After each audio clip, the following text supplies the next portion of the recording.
All right, welcome back to Local News Live. I'm Victoria Shirley. We are going to explore the issue of mental health, a very important topic that plenty of our great television stations are covering from across our great television nation. We're going to start in Bismarck, North Dakota, where our station KFYR is talking about the effects of negative self-talk. Let's go ahead and get you out to that story now.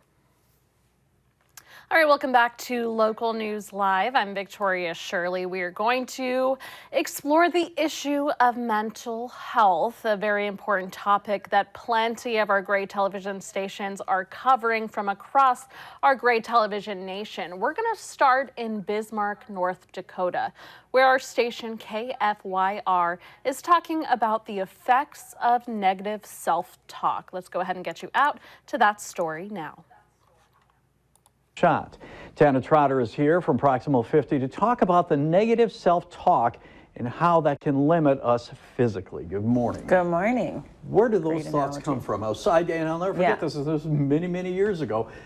The first one I just knew was going to go in, and then I stepped away from the line, and all of a sudden this thought of, you know, there's just a few seconds left. If I don't make this, we're tied, and let it out. All of a sudden these negative thoughts started. The doubts, yeah, and they have so much more power than we actually think. And the sports world is totally a great analogy of that, but then it also carries into so many life things, career-wise. Tana Trotter is here from Proximal 50 to talk about the negative self-talk and how that can limit us physically. Good morning. Good morning. Where do those thoughts come from? Outside, and I'll never forget this was many years ago. The first one I just knew was going to go in, and then I stepped away from the line and shot. Tana Trotter is here from Proximal 50 to talk about the negative self-talk and how that can limit us physically. Good morning. Good morning. Where do those thoughts come from? Outside, and I'll never forget this was many years ago. The first one I just knew was going to go in, and then I stepped away from the line, and all of a sudden this thought of, you know, there's just a few seconds left. If I don't make this, we're tied, and let it out. All of a sudden these negative thoughts started. The doubts, yeah, and they have so much more power than we actually think. And the sports world is totally a great analogy of that, but then it also carries into so many life things, career-wise and health and wellness-wise. You know, it really does impact everything that we're seeing on a day-to-day basis with our clients. And you know, we always say if you don't have the mind right, you're never going to get the body right. And a lot of times we're saying that more in regards to, you know, that you're committed to this, that it's going to be small changes over a long period of time, all of that. But then the next level of that is really kind of what you're saying internally to yourself, but then also what you're saying about yourself externally.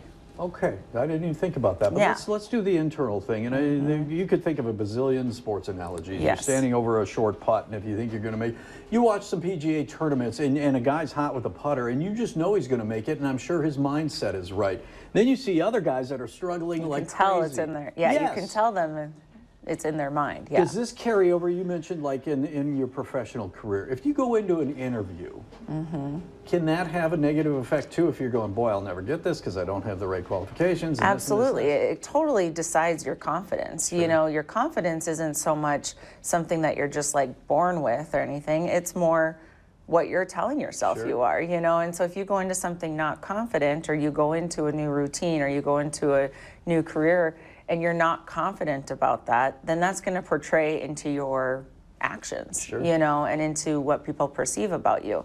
Of course, there's people out there that have too much confidence in their inner, and them arrogant, and their inner voice is saying, you know, almost too many good things. And that's literally the difference. It's what you're telling yourself. And so I'd love to say that you have 100% of control of that, but a lot of it we're not even aware of. You know, and for so many people, there's almost so far gone that they've been so negative for so long in their minds that they're not even aware that they're doing that. And what they're really starting to find is that that has effects on you physically, because your body sees that as stress, which I talk about all the time, and that slows your metabolism down because your cortisol is so high. That slows, or it really has an effect on your digestive system, because our digestive system is so innervated that stress really freaks it out. And it also makes our muscles so much tighter because we're stressed about things, that then makes us weaker and more tired because we're just clenched all the time. And so then that starts to put us down more physically then that puts us down more mentally, and then that has a bigger physical effect, and then it just keeps going. So one thing builds or actually pulls away from the other thing. It's such a ripple. When you talk about tense, and you were showing, you were doing this with your hands, it reminds me of you're driving in fog and you finally get to your destination and you realize at that point that everything has been tensed up. Negative thoughts and negative talk about yourself can lead to that too, because you're worrying about things and getting worked up in areas that you don't need to. Yeah, that anxiety, that stress, that fear, whatever it is inside of you, your body feels physically, you know, and that's on a hormonal level, you know, and so that over a long duration of time, you know, maybe you're in the fog for 30 minutes. Sure. Okay. But if I'm feeling that stress 10, 12 hours a day for the last 5 years, your body is zapped and feeling like there's just really no turnaround point. And sometimes when you're at that zapped, you know, and you come on and you hear me talk about an exercise routine or something, you're just not there. Right. And, you know, so honestly, sitting at your desk, sitting on the couch watching this, you know, if you can just start to be more aware of what you are saying to yourself, you're maybe going to only catch 5% of that in a day, but if you can, then that's going to slowly start to turn things around. Rather than having that all or nothing, I need to go exercise to make a change, if this is still here, that's not going to happen or benefit you. You know, there are three things that come to mind. First of all, as you were talking here and you were saying if you can at least eliminate 5% of that, we are harder on ourselves than anyone else around us will be, correct? Yes. And so kind of in preparation for this, you know, I was diving a little bit more into the psychology things that we learn in this field. And it's, you know, either you're the always or never person, basically the all or nothing. Right. And There is that no makes gray, you it's to all be, black and white. yep, and that makes you beat yourself up when you don't hit the always or any of that. But then there's also, you know, that person that just really kind of gets paranoid that people don't like them, or and you're making these scenarios up in your head. We all do it. You are not crazy. You are not crazy. We all do it. But then trying to kind of rationalize. And then there's that third of just, you know, I beat myself up, I beat myself up. What I just said, would I ever say that to you? Would I ever verbally say that to someone else? No, never. Never. Even if I thought it, I would never say it. And I honestly probably wouldn't even think that about someone else. Sure. And not only are we thinking that about ourselves, but we're telling ourselves that too. And then we start to believe it. And it's such a ripple effect again. And so, you know, it's either get rid of the all or nothing, you know, try to zoom out of scenarios and be like, did that really, like, do you think that person is actually, because that's such a cause of anxiety. And then the third is, if you catch yourself, be like, could I ever actually externally say that to someone else? And if it's a no, then you need to get rid of that thought completely. You had mentioned this very early on in our conversation here. You said, and it's also the way we talk about ourselves. Yes. That's something that I didn't think about. I know about negative thoughts and thoughts of doubt, but to say it out loud, what are some examples of what So the biggest thing and the most frustrating thing we see is people kind of use humor. Okay. You know, like, oh, you know, saying I'm fat, you know, I'm like such a klutz. Yeah, all these things, and they just poke fun at what they're insecure about almost, and it is a huge a compensation pattern a little bit, but a big thing that we have no tolerance for that. Like, we zap that in the butt, and every time we hear it, we bring it to the surface, we stop what we're doing, and we bring awareness to it, because a lot of people are doing it and not even aware. That's exactly what I was going to say. You know, and so the first step is awareness. The first step in a lot of changes is awareness, and a lot of people are just doing it. You know, even if you watch a comedian, a stand-up comic, they're doing it for their whole hour show. You know, they're pointing fun at themselves. But a lot of times your body is seeing that as kind of a punch down, beat down thing, and you're using it to build your wall, but then you're hearing it in a negative way.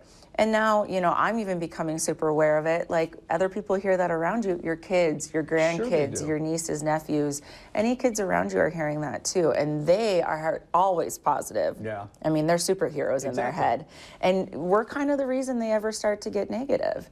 And so behavior. Not only does that affect you, but the people around you. And so a lot of times we have to start, because I can tell you to try to be aware.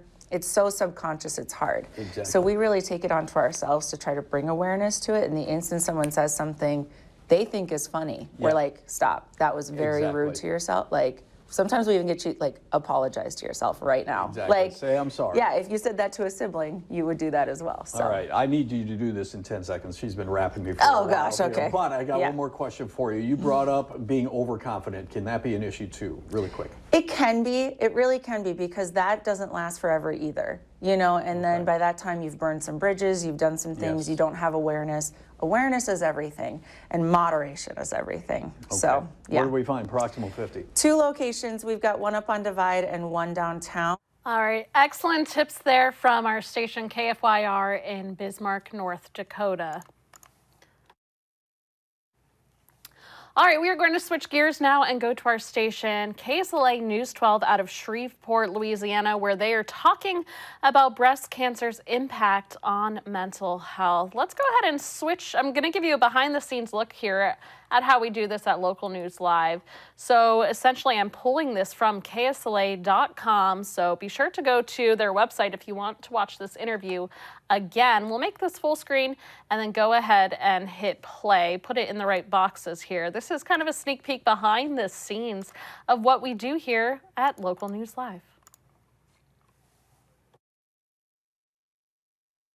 As if flu season, October is also Breast Cancer Awareness Month, and we're raising awareness to the mental health impact the disease can have on those who are battling the cancer and how it affects their loved ones. Dr. Abigail Johnson with Johnson Behavioral Group joins us to talk about this. Dr. Johnson, thank you for joining us tonight.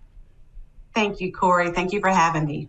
Now, when someone is diagnosed with breast cancer, a lot of times it's more than just the treatment that they have to go through. There is a mental health impact. Can you tell us what those who may be battling this type of cancer, or any cancer for that matter, may be going through?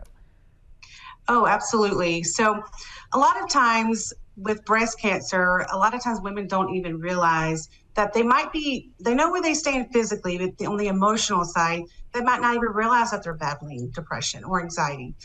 There new research that came out recently to show women with breast cancer diagnoses have a much higher chance of about 30 to 40% increased risk of depression and anxiety. And a lot of times that might look like just loss of interest and not finding pleasure in the things that they used to find pleasure in. Just overall sadness, crying episodes, suicidal thoughts. Those are more significant signs, but more on the everyday signs, it could be just difficulty focusing and concentrating, difficulty sleeping, loss of appetite, could be increase of appetite at times. Those are the main side effects or symptoms of depression and anxiety. Now, a lot of times when someone is ill, their family members are also battling or fighting with them. How can loved ones be impacted in their mental health as well? Right. The stress that could be caused can also bring the same symptoms that I just referred to. It's very important for those who are battling depression or loved ones that are battling along with them to make sure they're having someone to talk to, whether that's actual talk therapy or other known as like psychotherapy with the actual licensed professional counselor, or they can find someone at church, or also a big one is finding a support group. Here locally, here in Shreveport, there is a local support group with the Christus Highland Breast Center that they have a meeting every fourth Thursday at 5:30, which is a great support for our local area for those who are battling breast cancer as well as the loved ones. And Dr. Johnson, finally, why is it important to talk about mental health, especially when it comes to cancer or any illness that someone might be facing? Right, because when depression and anxiety is not talked about, it spirals. And like I was saying, the 30 to 40% increase of depression and anxiety here lately is just a sign of that. And a lot of times, the depression and anxiety can affect the overall ability of rehabilitation with treatment, because if someone's not feeling well, they avoid treatment, they could potentially affect their chemotherapy or radiation treatments. So depression and anxiety treatment is 100% necessity in overall overall compliance with treatment. All right, Dr. Johnson, definitely a lot of great information there. Thank you again for joining us today. Thank you. All right, a special thanks to our station KSLA News 12 for that. We're going to go now to our station KY3, where Missouri leaders recently announced an expansion of mental health and addiction services. Again, we're going to give you a little sneak peek of how I switch these stories. We're going to go to their website in Springfield, Missouri. You can always go to ky3.com to watch this story again. So let's go ahead and pot this up for you. And of course, I have to press the right buttons here for you. All right, let's go ahead and get you out there now. New here at 6, a major announcement involving U.S. Senator Roy Blunt from Southwest Missouri. Joe Hickman reports on his efforts to expand high-quality mental health care. The announcement came in Washington and included a number of governmental agencies and lawmakers who have led the way in mental health legislation, including Southwest Missouri's retiring Roy Blunt. 1 in 5 adult Americans has a diagnosable and almost always treatable behavioral health issue. And today, this group was here to announce we are finally going to treat healthcare above the neck the same as healthcare below the neck. They're doing that by going national with a program they started in 2014 that now operates in 400 locations in 11 states, including Arkansas and Missouri, known as Certified Community Behavioral Health Clinics. Places where you can go 24 hours a day, 7 days a week, 365 days a year. Equally important, though, the model helps and is available for anybody, regardless of their ability to pay or wherever they live. Known as CCHBCs, these clinics have proven successful in outcomes and access to care. Stats from Missouri show a 27% increase in access to care overall and a 41% increase among veterans.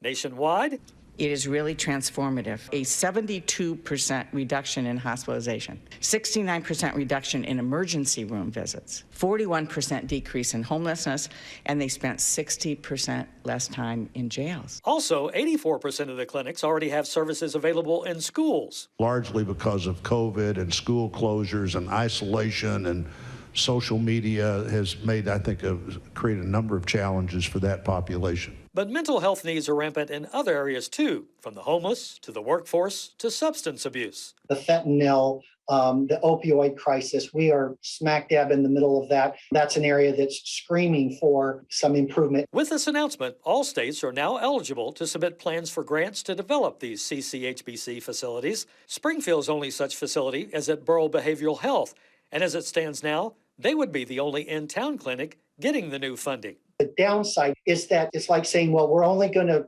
provide gas through Come and Go. All the other gas stations are going to be shut down. We need to bring every major player to the table. Reporting for KY3, I'm Joe Hickman. All right, we thank KY3 in Springfield, Missouri for that story. We're actually going to stay in Springfield, Missouri and talk about how their local EMS and police department are tackling the mental health issue in their community. Let's go ahead and get you to that story now. First at 4, how first responders are dealing with the mental health crisis. Every day we hear of people wandering the streets, putting themselves and others in possible danger. But if you notice problems, who should you call for help? And how are police and ambulance crews interacting with someone in a mental crisis? Michael Hoffman spoke with them to get to the bottom of that question. Now, Michael, what'd you find out? Well, Lee, officials tell me that their first priority is making sure people in mental crises get the help they need. If someone experiences a break from reality, they try to talk them down to a point where they can take themselves to get the help that they need. Now, they say that the last thing that they want to do is use physical force to get that person to help. Field Supervisor for Cox EMS, Owen Aldridge, says if they are called out, it's because the police called them. If law enforcement has requested us on scene because they feel like the patient needs to be transported because they're a risk to harming themselves or others, then when we arrive on scene, our major goal is to just build rapport with the patient and to help them understand what it is that is going on. Springfield Police Lieutenant Nelson Kibbe says they call EMS to connect people to resources so they don't have to arrest them. We're trying to determine, okay, what happened and do they show any signs of a break from reality? If they do, then we try to move them towards help. And there's a fine line there trying to make them. Anytime you take away someone's freedom, anytime you do that, the increase that a negative event could happen, it just soars. Mm-hmm. Does that person still get transported to the hospital? No. Why? And we asked them several questions. The ambulance crews will show up and ask them questions. You know, if I start having a conversation with you and you can tell me the day, you can tell me who the president is, you can tell me who your parents are, you can tell me your loved ones, you can tell me where you live. I mean, when you start answering questions that the average person can answer, we really don't want to take you into custody. I mean, that's the last resort we want.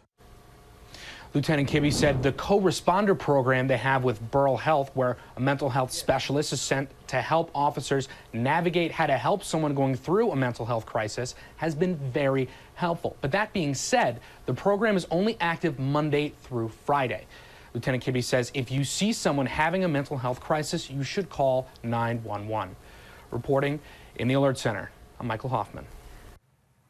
All right, some excellent coverage there from our station in Springfield, Missouri. We're going to take you now to WFSB in Hartford, Connecticut, where they're talking about mental health options for college students attending schools in other states and how that can be a challenge to get mental health help while they're out of state. Let's go ahead and pop this video up for you.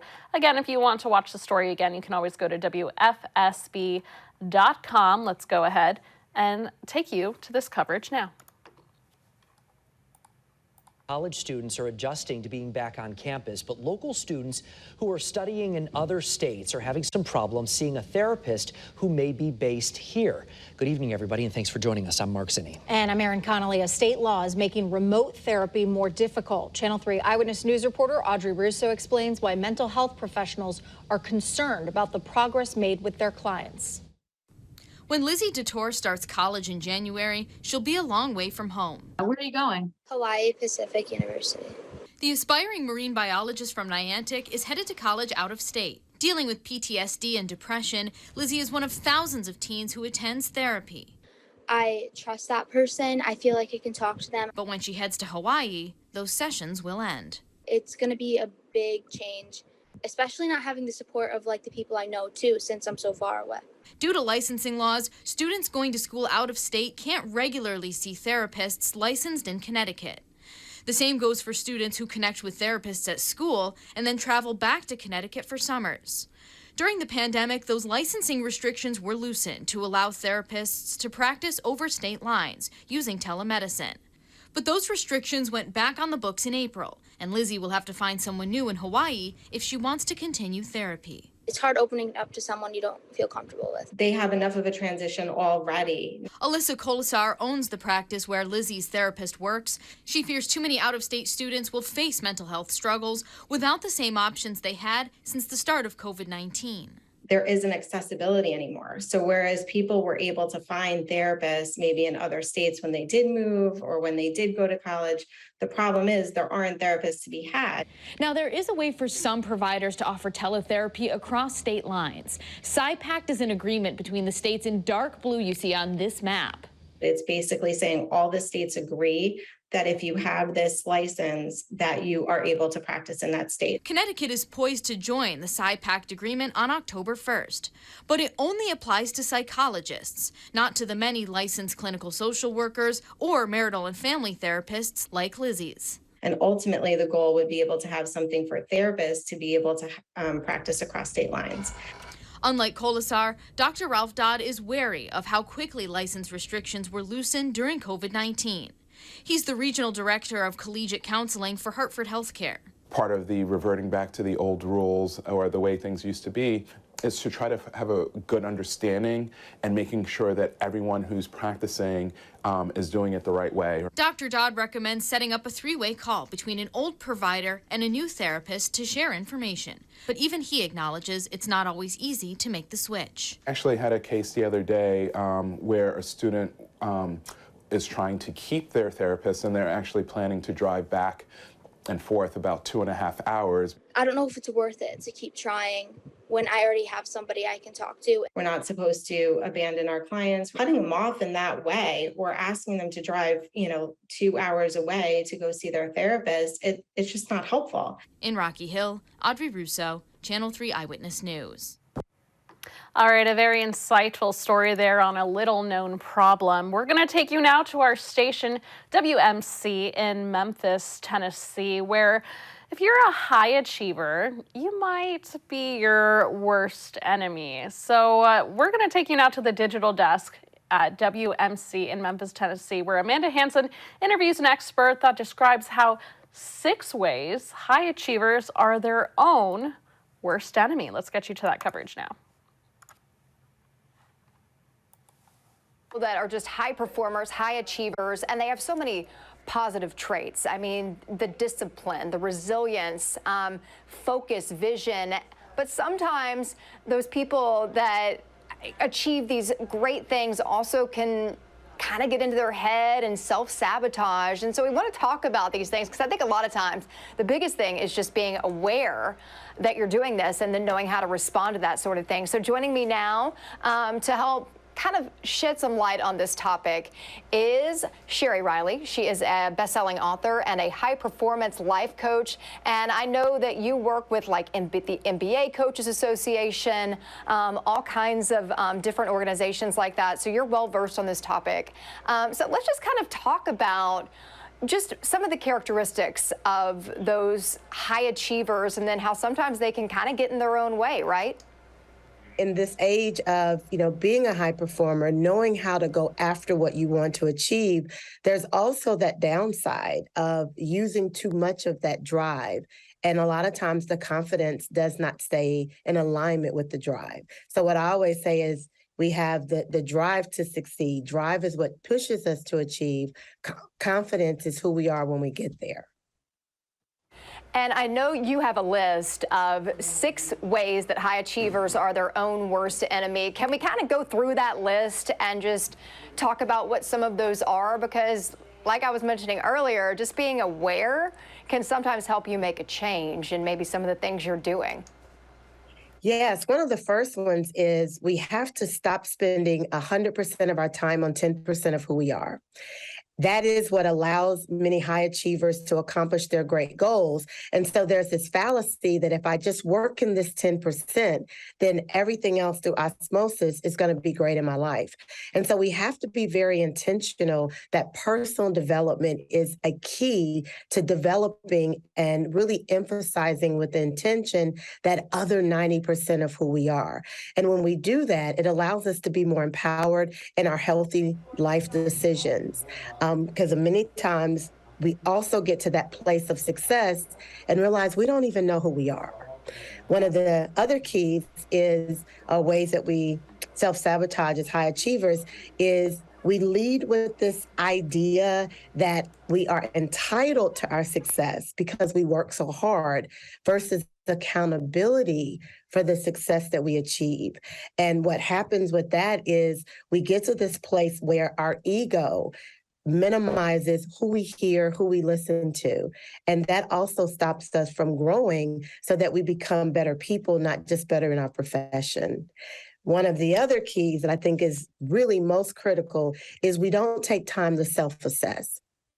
We begin to believe that all of our external success is the total magnitude of who we are. And again, as I said earlier, our skill and talent will take us to levels of success that our character can't sustain, meaning our decision making, how we self-assess the situation, how we're able to manage opportunities and distractions. And so that's when you see a high performer make a decision that you're looking at them like, how could you destroy all that you've worked for based on this bad decision?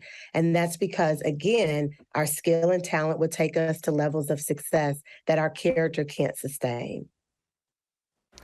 This is super interesting to kind of dive into. For one, like you were mentioning, sometimes being kind of in your own lane and not taking advice from other people, because I know in my career field, a lot of the younger generation that's coming in, they have a lot more information about technology and how they're implementing that in the field. And then, you know, everybody has something to bring to the table. And I think you can kind of take a piece of that, like you said, and help you to grow as well. And it's also one of those things, from what I'm hearing from you, it's just balance, because sometimes you get so hyper focused on this one thing that you, like you said, you lose yourself, and it kind of just creates this ripple effect, right? Well, you highlighted two things. Two other ways is social, this age of technology and just communicating through technology.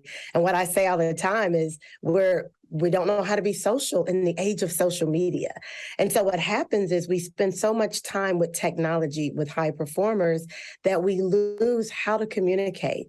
And so there's so many ways our lack of social communication because of social media puts us in positions where we're misinterpreted. So that communicating just through technology, we need to really expand and be more intentional about how we engage socially. And then you also touched on another with work-life balance. And what I say is work-life balance is a myth. In my book, Exponential Living, I literally in the first 68 pages talk about it being a myth. It's really about that work-life integration. And when we really identify what's most important. And it's really hard when you're a high performer because you've spent so much time developing your skill that we lose sight of really what's most important. And when we stop and self-assess, we start to really speak about our values, which is family, right? Many times our faith. But when we look at where we spend our time is not in alignment with what we say we value. And so as a high performer, we have to really reassess, not work-life balance, but more of that full life integration and answer the question, what is most important? And when we get crystal clear on what's most important, then we make our decisions through that lens. If it's family, then we're able to make decisions where our family is first, and then we allow our business and our professional decisions to be amplified through that lens of family first. So where we get out of sync emotionally is we say family is our most important value, but when we look at our time, when we look at our intention, family is usually last on the list. And that's what causes that internal conflict that many high performers are challenged with. And one of the greatest areas of growth for high performers is they've achieved so much externally, but they have this huge void internally. And that's where we begin to experience that depression or really feeling out of sync and not performing at our highest level because we have that void and we think that more work will fill it, when the truth of the matter is it really is about making what's most important most important. That's a good point, too, because a lot of times people, especially with the social media world these days, and you see these people achieving all these things, they post it, and then, like you said, they're doing all of these things, but at the same time, a lot of times there's that void. And, I know you're a high-performance life coach. Is this something you run into a lot? What is the biggest thing that people come to you saying that stands out? Oh, my goodness. Yes, because they create a persona for social media.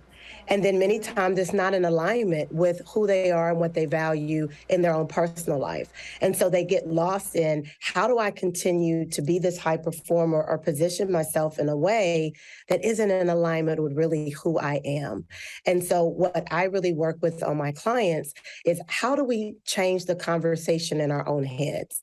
That's one of the first places we have to start, because many times what we're pursuing is peace. And we think that external success, financial stability, a fabulous relationship or family is going to give us that peace. And one of the greatest challenges for a high performer is to reach all the levels of success they've worked so hard to get to and realize that they're miserable. And so we have to really stop and really evaluate what's most important. And the most important thing is their inner peace. And when we get to that place of recognizing that money will never give you peace, accolades and success will never give you peace, we have to pursue the peace first. And then that empowers us to really fully enjoy the experiences of our success. And that's really where I start with my high performers, is really with that conversation in their own head, so that they can begin to really self-assess what's most important, and then make sure that they do the personal development work so that who they are professionally and who they desire to be personally absolutely align with each other. And I think it's so important to self-assess, you know, because a lot of times you have a hard time even putting into words how you feel, why you feel, how you fix it, and that sort of thing. So sometimes taking that step back and almost kind of taking a step back, stopping, smelling the roses, where you realize, okay, this is where I need to start making changes, and this is, you know, what's causing this problem. Is that something that you agree with? Absolutely. Gratitude heals so much of our angst, so much of our anxiety, and so much of our fears. It's just gratitude. And with a lot of my clients, they've worked so hard to achieve their success that they've never just stopped and enjoyed where they were.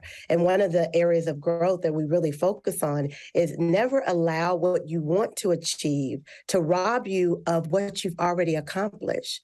Never allow what you want to achieve to rob you of the joy of what you've already accomplished. And so many times it's just allowing them a safe place to stop and enjoy the success that they've achieved while still being hungry and driven for that next level of success. And that all starts with that gratitude and really being able to appreciate what they've accomplished. Because many times the challenge is, if I stop and enjoy where I am, then I'll lose that fire. I'll lose that drive. I'll lose that passion that pushed me to get to this level of success. And what I always help them understand is, no, gratitude allows you to reboot, right? All of our technology, our computers, our phones, our iPads, in order for them to be their most productive, they have to stop, they have to reboot. And that's what I help them understand, is that gratitude is just that reboot that allows you to reignite that passion, but in a more healthy way. I think so many people can relate to this. And I think one of the biggest things that I struggle with, that I try to make a point of doing more, is just being fully present in what I'm experiencing. Because sometimes you get so caught up in life that you're not even fully present or fully appreciating some of those moments. Is that, I mean, do you kind of understand what I'm saying with that? That is one of the greatest challenges, is this myth about multitasking, is that we have to be, and it's hard because when you are a high performer, and you can definitely relate to this, is you're always, pressed and stressed and concerned about what's next, or you're evaluating what did I do wrong and how do I do better from what happened in the past, where our most powerful place is in the present. And what I help my clients with is that whether you're at work or at home, your presence is not enough. You have to be present. And many times we think our presence is enough. Well, I'm here, but I'm on my phone. I'm thinking about this. I'm more concerned with that. I'm trying to, be on social media to do this. And we're missing what's right in front of us. And that's where the anxiety amplifies, is because we're not present. And so the essence of exponential living is pursuing peace, choosing clarity, and living courageously. Because when we commit to being present, that's where that inner peace is our power. And when we commit to that peace, that's when we get clarity. A lot of times with high performers, because we have so many responsibilities, we're just not clear. And so we've got to focus on our peace, which gives us clarity. And then when you bring that peace and that clarity together, that's when you have the courage to do that inner work. That's when you have the courage to stop spending 100% of your time on 10% of who you are, the courage to self-assess, the courage to understand communication outside of technology, the courage to understand that you've got to lead through accountability and not entitlement. And so when we get to that place of peace and clarity, that's when we have the courage to make sure that these 6 ways that high performers can self-sabotage, we eliminate those and be more productive in every area of our life. And that's really the goal, is to be the best you, not just the best career you or sports you or athlete you, but to be the best you in every area of your life. Sherry, this has been a great conversation. I think it's helpful to so many people, myself included. Is there anything else you want to make sure to hit home about before we let you go?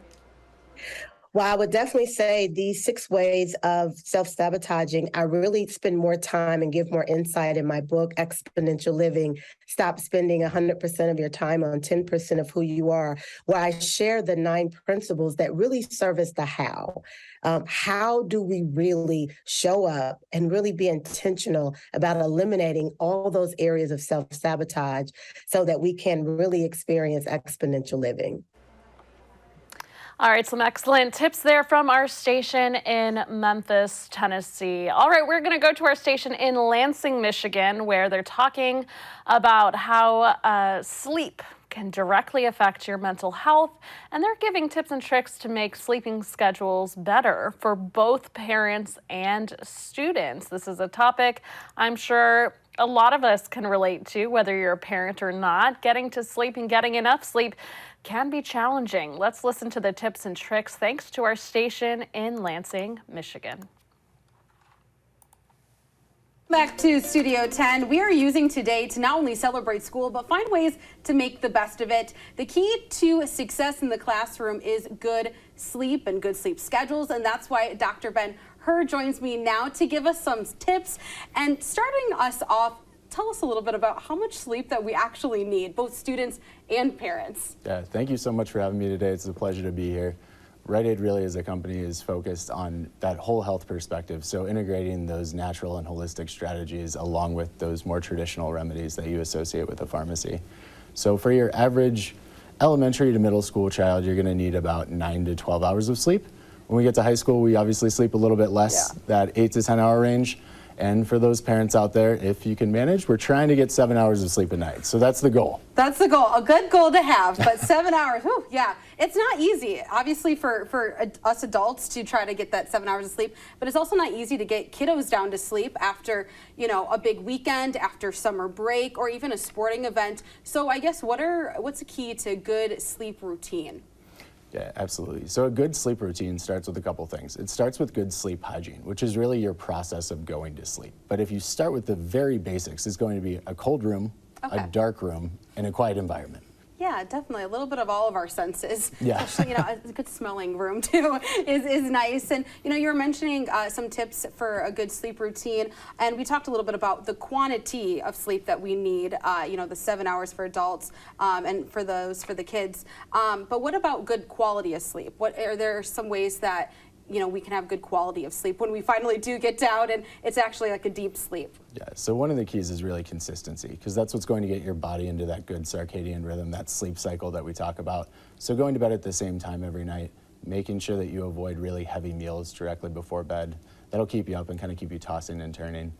You also want to make sure that when you're going to sleep that you're creating that calm and quiet environment. Now we're talking about sleeping and going to sleep and getting that good sleep. Do you have any tips of maybe how to help wake children up that's like less abrupt? If you have a child that really struggles with waking up in the morning, those light alarm clocks are actually really cool. The blue light from your phones keeps you up at night because it suppresses melatonin, but that natural light also helps wake you up in the morning. So you can create that inverse effect by using a light alarm clock with a child that's difficult to get up. Awesome. Well, thank you so much for all of these tips. That's super helpful. And now I feel like talking about sleep, I'm not going to yawn, but I'm like ready to sleep now. And I'm excited to try to get to sleep. And hopefully this helps with the kids out there. So thank you so much for joining us. Thanks. All right. Thank you to our station in Lansing, Michigan, WILX, for those sleep tips. We're going to move on now to our station in Atlanta, WANF, where they are talking about a new centralized location for children's mental health coming to Metro Atlanta. So it's always interesting to hear from the perspectives of these different communities and how they're handling the same issue in different ways. So let's go ahead and pull up this web story for you. Let's go ahead and give you an inside look of how I'm doing this. We already aired this one, so let's go ahead and X out of that one. WILX, we already aired that one. And here is our story from WANF. Let's go ahead and get you to this coverage. This past few years, our kids no exception, and a lot of the impact is on things that you cannot see. Well, now there is a first-of-its-kind facility that could address that. We're talking about a center dedicated to a child's mental health, and it is desperately needed. Take a look. In 2021, more than 100,000 Georgia students said that they felt depressed, sad, or withdrawn. That's according to the National Institute for Mental Health. Atlanta News First reporter Don Shipman live at the Children's Healthcare of Atlanta in North Druid Hills. Don, good evening. Good evening, Sean and Rick. Now, the Zalek Foundation recently donated this 10-acre plot of land just up the street from that facility. The goal here is to renovate 2 buildings right here. They're going to renovate the 2 buildings, creating a first-of-its-kind mental health care center for children here in Georgia. I think families are desperate. An alarming number of young people are struggling with their mental health. Here in Georgia, nearly 1 in 4 youth ages 3 to 17 have 1 or more emotional, behavioral, or developmental conditions. This according to a recent report by Georgia State University. Children's Healthcare of Atlanta is hoping to help by opening a new center dedicated to the mental health needs of kids. They want to help their children and they don't know how to help their children. And mental health is different than a physical condition. The difficulty with navigating the system. The new facility, slated to open next year, will offer families a centralized location for mental health care. The doctor heading up this new program says the current system doesn't work. It's too spread out. It makes it very hard for kids that need comprehensive approaches to treatment to getting all of the aspects of care that are really going to get them better. Children's, which is also in the process of building a brand new 460-bed hospital down the street, also in North Druid Hills, has been planning this children's mental health center for about 3 years now. They've already hired more than 135 behavioral and mental health professionals, with plans to hire an additional 50 psychiatrists, nurse practitioners, and social workers in the coming months. The people that we've brought in over the last 2 years, we've learned so much from them in terms of how do you help kids, but we have to find better ways to do that. And they feel that this facility will be the final piece to that puzzle. By the way, this center will be for all children, regardless of their family's income. I'm told that Children's accepts Medicaid. We're live here in North Druid Hills. Don Shipman, Atlanta News First. Don. All right, an excellent story there from our station in Atlanta, Georgia. Okay, moving along, we're going to go to our station, WIFR, where they are based in Rockford, Illinois, and Mental Illness Awareness Week was not too long ago. I believe it was a couple weeks ago, 2 or 3 weeks ago, and they brought on an excellent guest to talk about mental illness. And even though it isn't Mental Illness Awareness Week anymore, the information in this interview is still vitally as important now as it was a few weeks ago. So let's go ahead and bring you out to our station in Rockford, Illinois to bring you the very latest. The 23 Morning Blend, Daniel Angelari with NAMI of Northern Illinois and Kevin Polke of ShatterOurSilence.org. And there are a lot of, next week is Mental Illness Awareness Week, and we'll get to that with some of NAMI's events that'll keep you busy all week. But the end of this week, we already get it.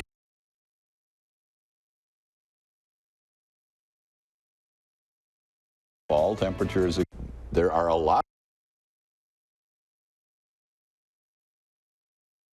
Unfortunately, we're having some connectivity issues there, so let's go ahead and move on to our next story. This one is from our station, KMOV. That's our station in St. Louis, Missouri, where they do a thing every Wednesday called Wellness Wednesdays, and they offer a tip for how to improve your mental health. So let's get you out to that coverage now.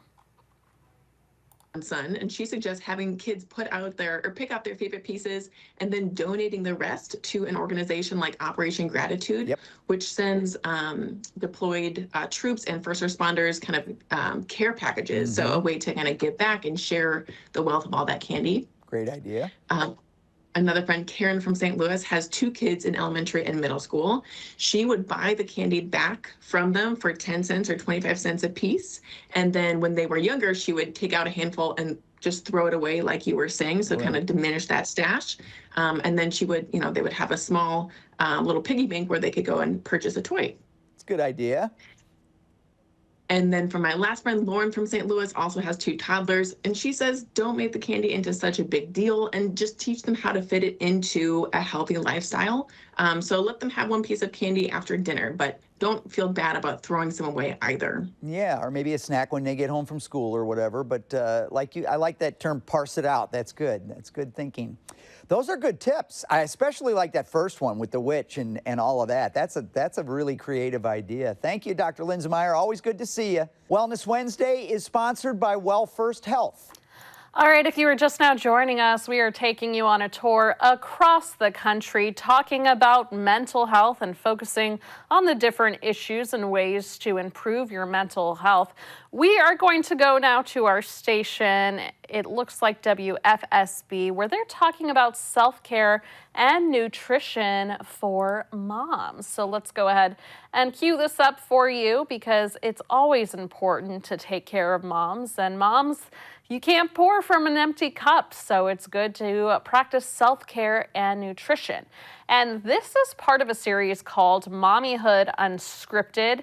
It's a podcast that one of the anchors in Hartford, Connecticut, WFSB, puts together. So we wanted to share this with you to help all the moms out there that need to fill their cups. Can't pour from an empty cup. Let's go ahead and get you to this coverage. I'm Nicole Nalepa, and you're listening to Mommyhood Unscripted, real talk about moms for moms.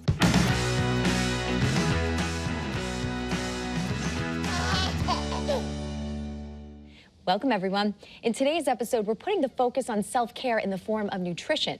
Food is fuel, and let's face it, the last person we're putting first when it comes to our families is ourselves. So we're chatting with certified nutritionist and owner of Nourish and Nosh, Kara Paknuk, who has some great tips and tricks to share. Enjoy her food for thought. Yeah, let's just dive right into this. I really wanted to put the focus on self-care for moms because I feel that nutrition falls under self-care. It's one of the main pillars, and it's something that I feel we forget about. We focus so much on our children, especially when you're a first-time mom, you don't know what to expect. And then everything goes out the window. Even though everyone's saying everything that you do is for the baby, you need to eat, everything that you put in your body is affecting the baby. And, to a certain extent, I think it holds up and you follow through with it. But then I don't know what happens between the lack of sleep, the feeding around the clock, it's such a new adjustment and so much changes. So thank you for joining us. And you're right. It's like you have so much on your plate, figuratively speaking, that you read the books, you do all the prep work, but there's never prep work for how to continue to take care of yourself in that 4th trimester and beyond from a nutrition standpoint, because our nutritional needs do shift, obviously, from pregnancy to postpartum. And then they shift again when we are, raising these tiny humans who are eating what we're eating and are eating on a schedule, yet we're eating their scraps, we're forgetting to eat, barely drinking any water. And then all of a sudden we're like, why is my energy so low? Is it because I'm chasing a toddler? Is it because I haven't had a real meal in 8 hours? Right. And that's a real thing. That's a reality for so many moms. I don't know anyone who I haven't talked to who, doesn't put themselves first with nutrition. And, food is fuel, right? You need that energy to sustain things, and you can't operate on an empty tank. You can't get anywhere that far. It's like we are so concerned on the fuel that we're putting into their bodies. We think about an outing and you bring that little lunch tote with so many snacks for your kids and you bring nothing for you. Mm-hmm. I'll be honest, I packed my daughter her little snack thing today for school and I 100% forgot to bring my own food to work today. Luckily, I work next to a grocery store, so it's fine. But I thought that was very ironic today. I'm like, of course, I'm talking about nutrition and self-care. And I literally put my needs last this morning because I'm trying to get out the door. So, even for a nutritionist, it's still a struggle and it's still, a work in progress and finding what's going to work best for you is ultimately the goal. And we're all different. You know, that's another thing I always like to say to people. Just because your friend is telling you what works for them, listen to them, maybe pick up some pointers, but it may not be appropriate for you in your life. And so a lot of it is trial and error and figuring out what is going to work best in your family, in your life, with your day-to-day activities and things like that, and timing and whatnot.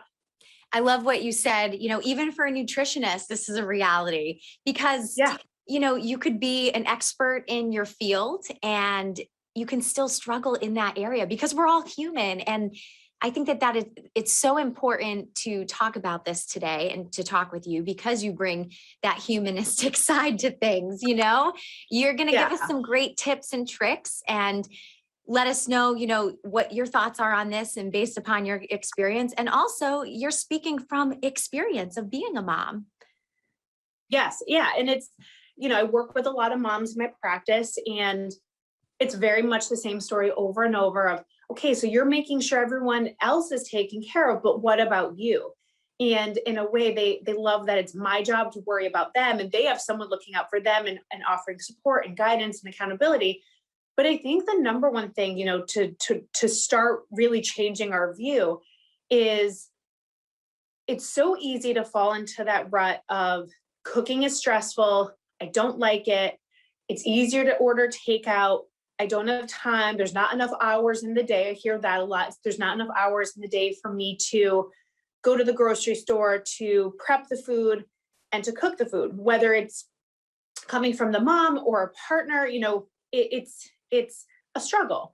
And I think the first step is always changing that view and really identifying what part of this is really stressing you out because we're all different.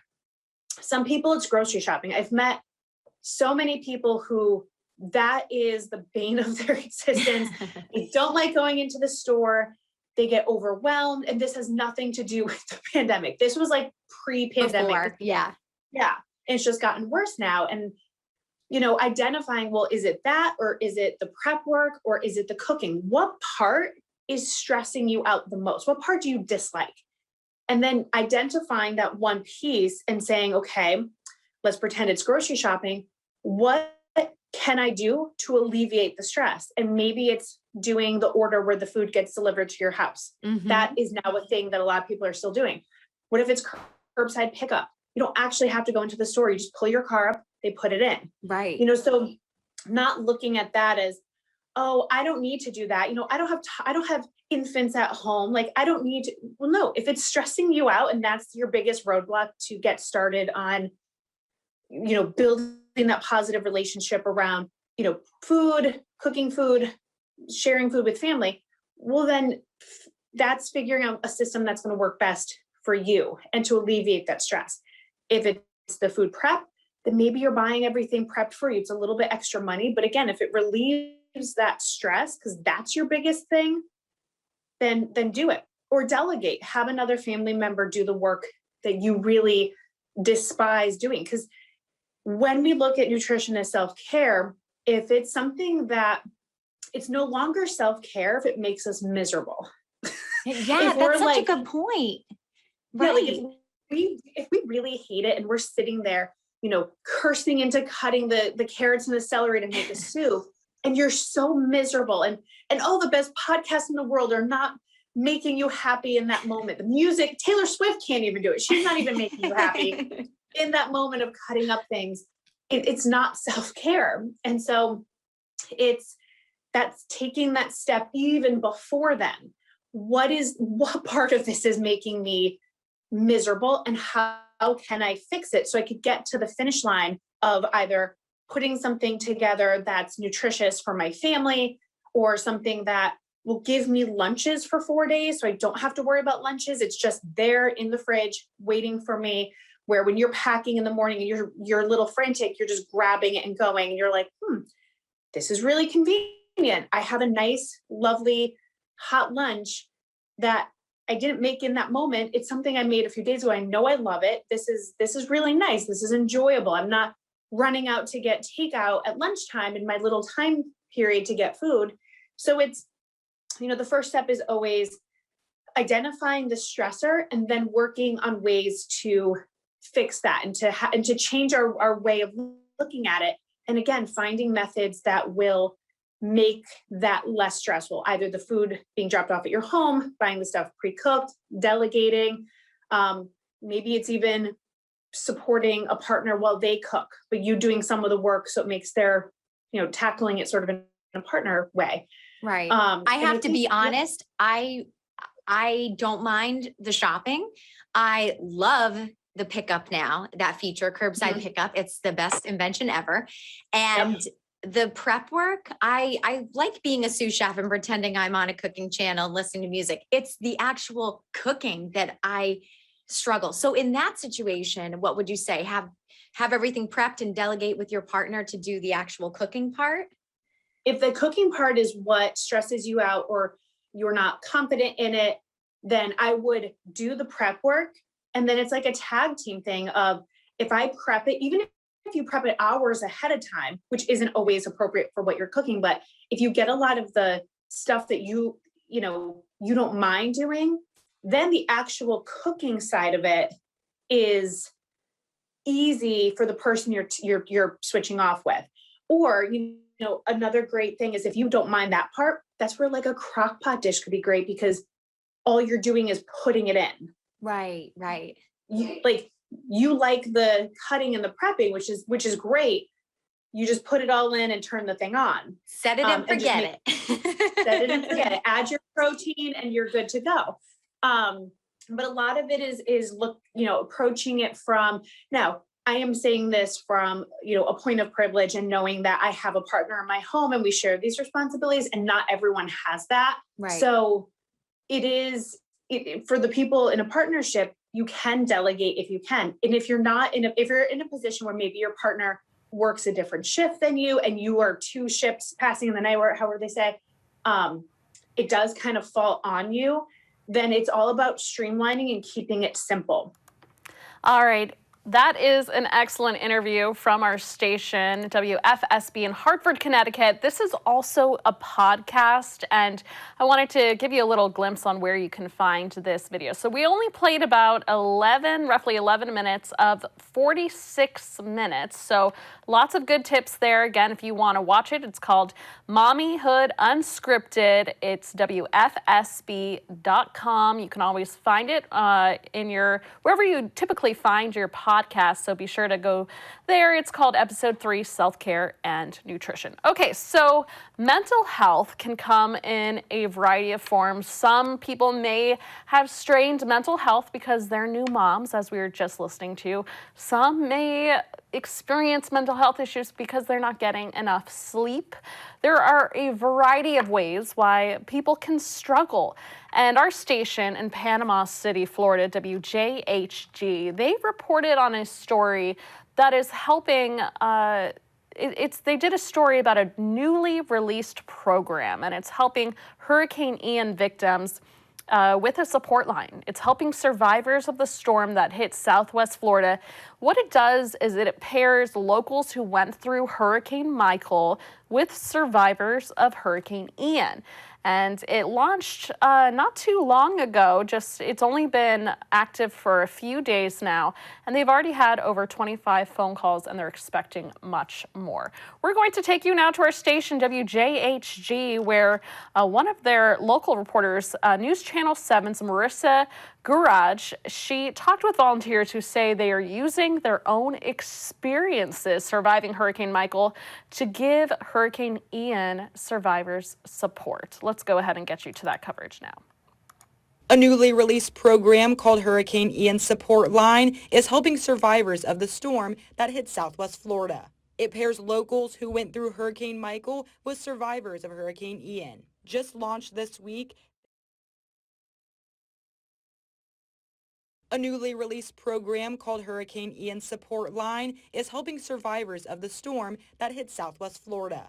It pairs locals who went through Hurricane Michael with survivors of Hurricane Ian. Just launched this week, they already have over 25 phone calls a day and are expecting more. When someone from Southwest Florida reaches out, makes that call to the peer line, we are there on the other end of the phone to provide our experience. Courtney Stanford is a mentor who survived Hurricane Michael. Her peer, an Ian survivor, struggling on what to do for his kids' education. A situation Stanford went through 4 years ago when Hurricane Michael hit the Florida Panhandle. This gentleman's talking to me about, I don't even know what to do about my child's education. I was like, oh my God, but I made that decision and my little girl's fine. That reassuring voice on the other end of the line gives Ian survivors someone who they can talk to for guidance and support.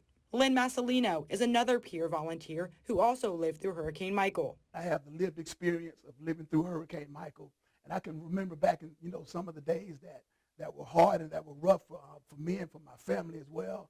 And so to be able to reach out to them and to support them. Both volunteers and locals know how much pain a hurricane can bring. Between a third and a half of those who have been through a disaster have mental distress. This line can help alleviate that and give survivors hope. The hope that they're not alone. Others have gone through something very similar, and to be able to offer them support, a little bit of guidance. The volunteers say talking Ian survivors through the aftermath of a traumatic experience brings up their own memories. You're listening to the Hurricane Ian survivors, which of course, if you've gone through a traumatic situation, it brings up thoughts of what you've gone through. And share experiences and reassurance that brighter days are ahead. In Panama City, Marissa Jure, News Channel 7.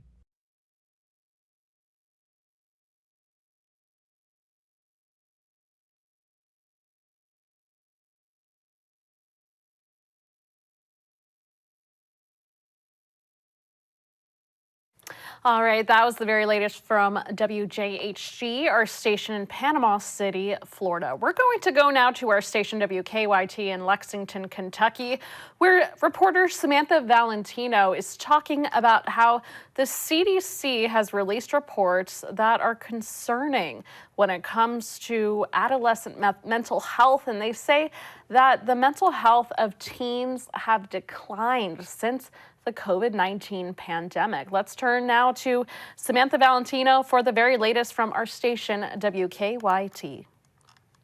The CDC reports that concerns about poor adolescent mental health and suicidal behaviors escalated during the COVID-19 pandemic. 37% of U.S. high school students reported poor mental health during the pandemic, with nearly 20% considering and 9% attempting suicide. Here in Kentucky, the CDC reports that 8% of high school students attempted suicide one or more times. Sophia Catherine True was a student at East Jessamine High School when she died by suicide in August. She always had a bleeding heart.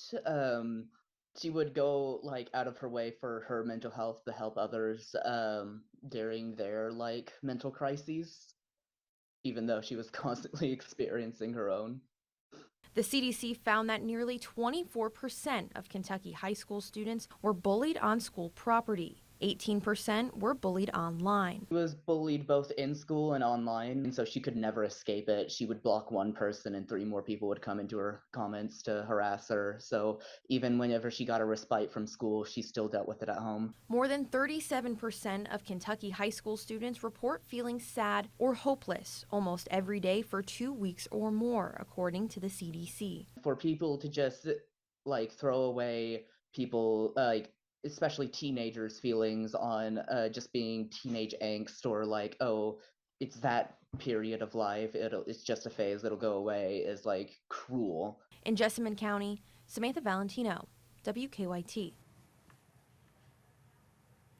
All right, we are nearing the end of this Explore the Issue special, where we're taking a look into mental health issues across the country and seeing how the same topic is being addressed across multiple different types of communities. All right, we're going to go now to our station again in Atlanta News First, where they are talking about how not so obvious signs of stress could be making you sick. Now, this is a special digital report from our station, Atlanta News First. You can see I'm pulling this from their Facebook page. So if you want to watch this again, or if we're not able to stick with this for the full amount of time, be sure to go there and watch Atlanta News First.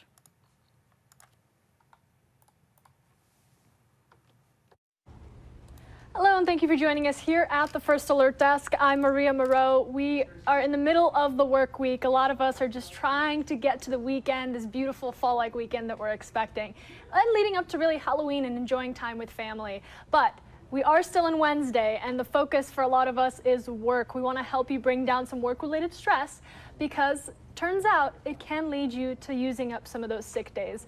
And joining us today, of course, is clinical pharmacist James Laval. He is also the author of Cracking the Metabolic Code. Dr. Laval, thank you so much for joining us here today. You are going to teach me a lot about managing my stress, as well as some of our viewers, so I'm very excited to have you on here. So let's talk a little bit about understanding stress first and foremost. What is stress? Yeah, sure. So stress is a normal reaction to when you go into fight or flight. The problem is that email messages and hanging onto your phone and traffic and, you know, having your kids late for school, work stress, all of those things get interpreted by your nervous system as fight or flight. And what really starts to become the problem, and obviously we've all went through a very big chronic fight or flight response over the last few years with the pandemic. And so when your brain starts to interpret that you're continually in fight or flight response, that starts to create a change in the way your immune system functions and a change the way you respond to stress. Hormones change, craving patterns change, and it can really start to affect the way you feel. So stress is good. We need a stress response. It's just our body gets confused when we get the everyday stressors building up in us, and then it starts to overwhelm basically the circuitry of our nervous system. And I got to read some of these stress markers, and I was thinking, oh my gosh, how often do I experience some of these symptoms? But let's go through them and really, how do they relate to stress, or how can stress cause these symptoms? Sure. So, you know, loss of focus and midday energy crashes and fatigue, for example. When your body continues to pump out a stress hormone, cortisol, it can start to disrupt the timing of when you're releasing these hormones. So your body's supposed to make a lot of stress hormones in the morning. It's supposed to go down midday and go down again in the evening, go down again at dinner. But what starts to happen is when we lose our body's ability to continue to generate energy, we can see these midday crashes that occur, and that's pretty common. Now, other things could cause that, like if you're eating a diet that's higher in sugar and you're crashing because, you know, your blood sugar went up and now it's going down really hard. But it's that loss of focus that starts to occur too, because when you're under chronic stress, you start using up a lot of your brain's adrenaline and dopamine. And those are two neurotransmitters that are responsible for keeping you alert and being able to have you stay focused. So that's what can cause that. Now, the next one is really closely related to it.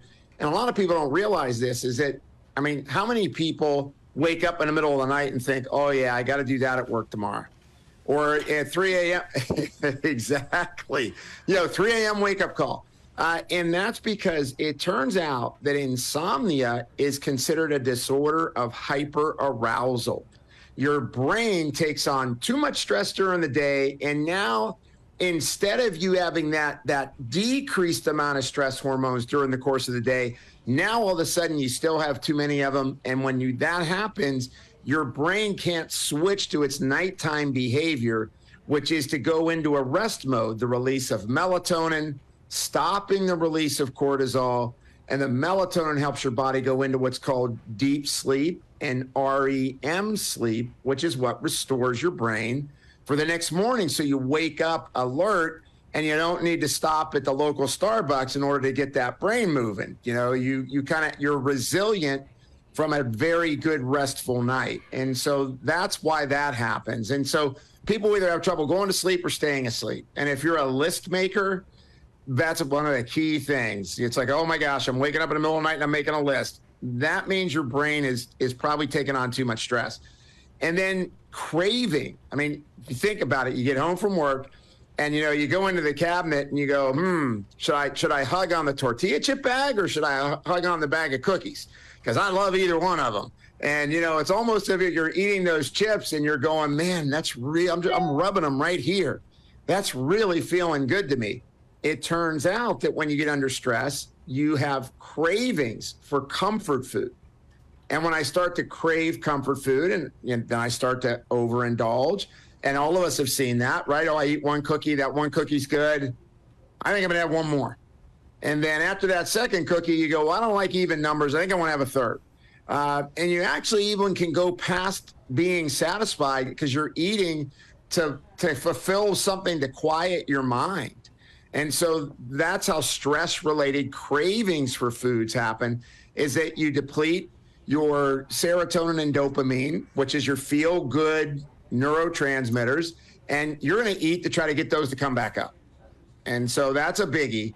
And then, of course, the big one is when you start to recover poorly from exercise. And I'm sure a lot of folks that are listening have said, you know what, I'd love to exercise, but sometimes I feel worse if I exercise. Or I get sick more frequently than I used to. And that's one of the biggies is with chronic stress, you deplete your side of your immune system that makes natural killer cells and T killer cells. And so you're not able to fight things off as well. Acute stress works pretty good. You know, your body will work, you know, with your immune system on acute stress, but that chronic stress wears you down. And we kind of saw that happen. You know, during the pandemic, people that were more metabolically challenged, if they were overweight or they had diabetes or they had heart disease, their immune system was already kind of, you know, already worn down. And then the stress of one, potentially, you know, getting an infection, or two, just the stress of, you know, socially what was going on could start to wear them down. And then, of course, the biggies that everybody's interested in, and I've been talking about this for years, is that, you know, when you get stressed out, you gain weight. And a lot of people don't realize that weight gain can be related to stress. And you can even start to do things like lose hair. And so there's a lot of different things. People think, I'm not stressed. I don't need to go to my doctor and get an anxiety pill. But at the same time, you're always overcommitted. There's always one too many things going on in a day. Maybe your resting heart rate is in the 70s instead of the 60s, which tells you, you know, you're a little jacked up. And so those are the key areas that, you know, you may notice that relate to, well, is stress impacting my life or not? That doesn't necessarily mean you have anxiety, but it could mean that, you know, that stress is taking its toll on you. So it's less that stress gives you the cold and more that stress lowers your immune system, allowing things like the cold to tap into your body. That's exactly right. Yeah, exactly. So as you're under chronic stress, your immune system kind of wears down, and now all of a sudden, you know, you're getting sick more frequently. That's exactly right. And let's talk a little bit about that. I think a lot of us, you know, especially as we're talking about today, people are still at work, possibly on their lunch break or so. We all want to be good workers, and we all want to make sure that we're keeping up with our day so we can go to that weekend feeling fulfilled and like nothing's waiting for us on Monday. But oftentimes we wait till the weekend to give our body that de-stressing moment. How can people, I guess, be aware or cognizant that they need to be mindful of de-stressing throughout the week? Well, yeah, you're bringing up a great question. So the first thing I would say is look at your blood pressure and look at your heart rate. Now, if you're wearing one of these smart watches, it's telling you what your resting heart rate is, and you can get a blood pressure very easy. Stop at any pharmacy. They've got those blood pressure cuffs you can sit at if you don't have one at home. But if your blood pressure is trending a little high and your heart rate, like I said, starts to be more in the 70s versus the low 60s, well, then that means your body's in excess sympathetic tone. And a couple of the things that you can do, like if you're at your lunch break, just take 3 minutes and do a breathing exercise. I call it box breathing. 4 seconds in, hold, 4 seconds out, hold. And on the exhale, think of the stress that you're releasing that you took on so far today. And then at the end of that little 3 minutes, just be grateful for something. Because one of the biggest things people don't realize is that stress starts to affect your breathing. Once again, it's crazy that these little watches are telling us time to breathe. You know, we should be thinking about breathing more than 12 times a day, right? It should be a normal rhythm. And when you breathe shallow, your heart rate goes up and you have more sympathetic tone. And that's going to mean that stress is getting the best of you. So what do you say to people who go, well, Jim, I just have a stressful job. I've built up the tolerance to be stressed out. Yeah, well, you know, I say quit fooling yourself. Yeah. We thank our station Atlanta News First for those tips about how stress can make you physically sick. We've gone across the country. We've taken you on a tour across the country and shared with you all different types of ways you can take care of your own mental health. We hope you enjoyed this tour across our great TV stations. You're watching Local News Live. I'm Victoria Shirley. We're going to take a quick commercial break.